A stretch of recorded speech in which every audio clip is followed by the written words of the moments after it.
Het is wonderlik om 'n kind van Jesus te wees. Somtyds is dit moeilik in ons werklike werksomstandighede, want ons word baie keer gekruisig op dinge wat dalk verkeerd loop en besluite wat jy verkeerd geneem het. Maar ons is ook maar net mens. So die foute wat 'n mens maak, probeer 'n mens nie weer te maak nie en jy staan op. So op 'n tyd in ons lewens het ons 'n besigheid gehad en die besigheid het daar gegaan en toe op 'n goeie Vrydagoggend wat ons veronderstel was om in die kerk te wees, toe besluit 'n dak kollaps bo op 'n hele winkel vol R350,000 se stok en geen insurance nie.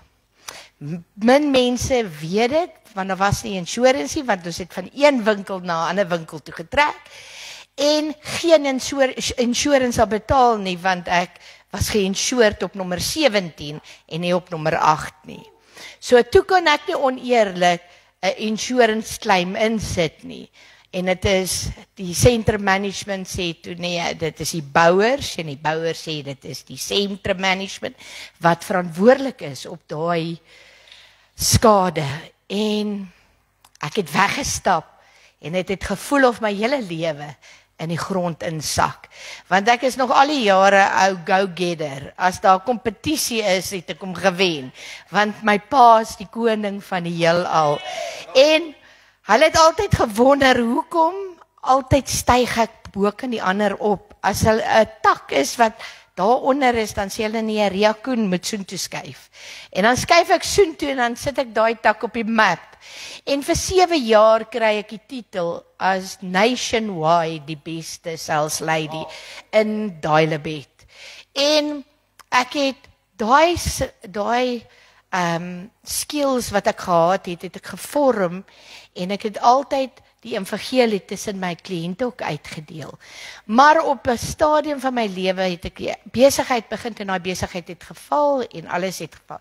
En hier moet ek die skerwe optel want ons kan nie teruggaan nie, daar is nowhere om te gaan. Ons moet maar weer van rock bottom begin te klim.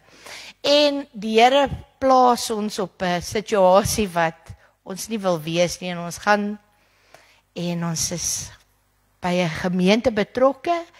En ek is baie trots om vir Dr. Marx en Pastoor Betty te sê, ons het hier ons huis gekry. En ons begin hier, maar min mense het geweet, ons gaan deur 'n baie tawwe tydjie. Hulle het gedink ons was partykeer baie ryk, want ons het 'n generator wat hardloop. Maar dit is omstandighede en ons het vir amper 'n jaar sonder krag gehardloop, die Koen-huishouding het sonder krag gehardloop. En dan sit broer Gaps 7 uur die krag aan en 10 uur die aand dan sit dit af, want dan slaap die girls. En so het dit gegaan en ons het op 'n stadium gegaan en ek het gewonder, hoekom gebeur sulke dinge in my lewe? En die Here antwoord my, hoekom nie? Wat is jy beter as ander? Jy moet ander mense kan deur hierdie situasie kan guide. En die Here maak 'n pad oop en hy plaas my op 'n situasie en ek is in 'n baie stil winkel. Waar drif? hy is 'n waar drif. Want daar kom nie, die parkering is leeg, maar dan kom die kliënte in nie, maar as daar kliënte inkom, dan maak die Here 'n ander deur oop en ek ontmoet 'n vroutjie en ek moet dit noem vir julle, ek ontmoet 'n vroutjie en sy het baie pyn en ek sê, weet jy wat, my man sal vir jou kom bid. En hy sê vir my, hoekom bid jy nie vir die vrou nie? Ek sê, nee, jy het genesende hande, jy kan gaan bid. En ons ontmoet daar en sy sê vir my, wat is jou droom? En ek sê, my droom is om in Montana 'n winkel oop te maak. En sy kyk my so, sy sê, dit is goed. Want sy het 'n verskriklike groot houtfabriek. En sy maak die mooiste houtmeubels. Sy maak tafels wat R100,000 is. En ek kyk hierdie pragtige meubels wat sy doen. En sy kyk my so, sy sê, weet jy wat? Ek het 2 huise in Simbesie. Sy sê, maar die munisipaliteit het ons toegemaak, want ons kan nie kardealers daar hê nie.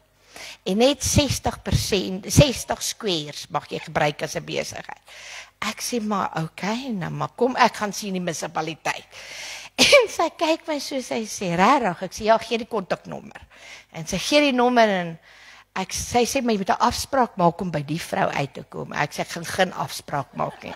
En ek stap, want ek is mos nou mooi geleer, deur doen daai ding. Ons doen hom, ons stel hom nie uit nie, en ek stap daar, en ek stop voor die parkering, en Broer Gap sit in die kar, en hy sê, wat gaan jy nou doen? Ek sê, ek gaan op boontoe.